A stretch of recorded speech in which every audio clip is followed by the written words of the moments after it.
Miyamoto Musashi. You hear that name and you think samurai. You think swordsman, maybe even artist or philosopher.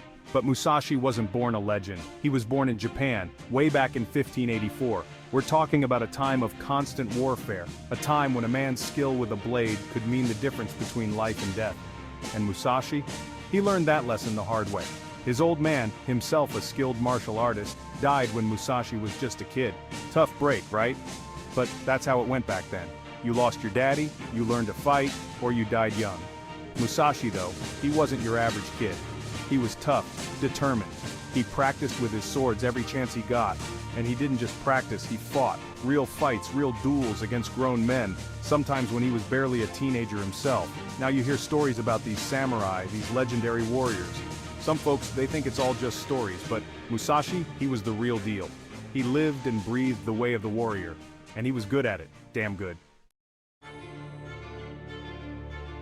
Most swordsmen, they used one blade, not Musashi. This guy was different. He developed a style called Niten Ichi Ryu, two heavens as one. He'd fight with a katana in one hand, a wakizashi in the other, two swords, double the danger. Think about that for a second. You're facing this guy in a duel. He's coming at you, eyes locked on yours, not a trace of fear on his face. And in his hands, two razor-sharp blades, flashing in the sun. Most men, they'd fold right there. Not Musashi. He thrived on that pressure. His most famous duel? Against a guy named Sasaki Kojiro. This Kojiro, he was a master swordsman, known for his swallow cut technique. Everybody thought Kojiro would win, not Musashi. He showed up late, fought with a wooden sword he'd carved from an oar, and still won. That's the kind of badass we're talking about. But Musashi, he wasn't just about fighting, he was a strategist. He understood that victory came from knowing your enemy, from using your head as much as your sword. He wasn't just trying to survive, he was trying to understand the very nature of combat, of life and death. Here's the thing about Musashi, he wasn't just a fighter, he was a thinker, a writer. He wrote the Book of Five Rings, a masterpiece of strategy and philosophy. This wasn't some dry, boring text either. This was practical advice, stuff he'd learned on the battlefield written in a way anybody could understand. He talked about the importance of discipline, of observation, of knowing your own strengths and weaknesses. He wrote about the importance of adapting to your circumstances, of being like water, flowing around obstacles instead of trying to smash through them. See, Musashi understood that the lessons of the sword, they weren't just for warriors, they were for everybody. He believed that by mastering yourself, by understanding the world around you, you could achieve anything. He was a warrior philosopher, a strategist of life itself. Section 4, Brushstrokes of a Warrior. Here's another thing that might surprise you about Musashi. He was a hell of an artist. He painted, he did calligraphy, he even designed gardens.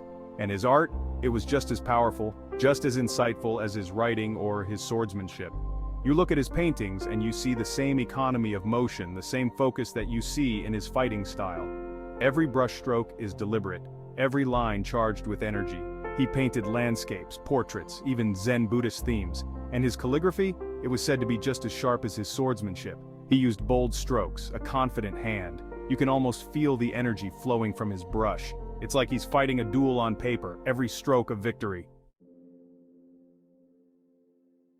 Section 5, The Legend Endures. Miyamoto Musashi died in 1645, but his legend lives on. He's still one of the most famous samurai who ever lived, a true icon of Japanese culture. And it's not just because he was a badass with a sword, it's because he was more than that. He was a philosopher, an artist, a writer, a strategist. His story is a reminder that true strength comes from balance, from mastering your mind as well as your body, from being adaptable, disciplined, and always seeking knowledge. He's a reminder that the way of the warrior isn't just about fighting, it's about living your life with purpose, with passion, and with the courage to face any challenge head on. So next time you hear the name Miyamoto Musashi, remember this. He was more than just a samurai. He was a legend. And his story is one that still has something to teach us, even after all these years. If you enjoyed this video, don't forget to like, subscribe, and hit the notification bell for more fascinating stories from history.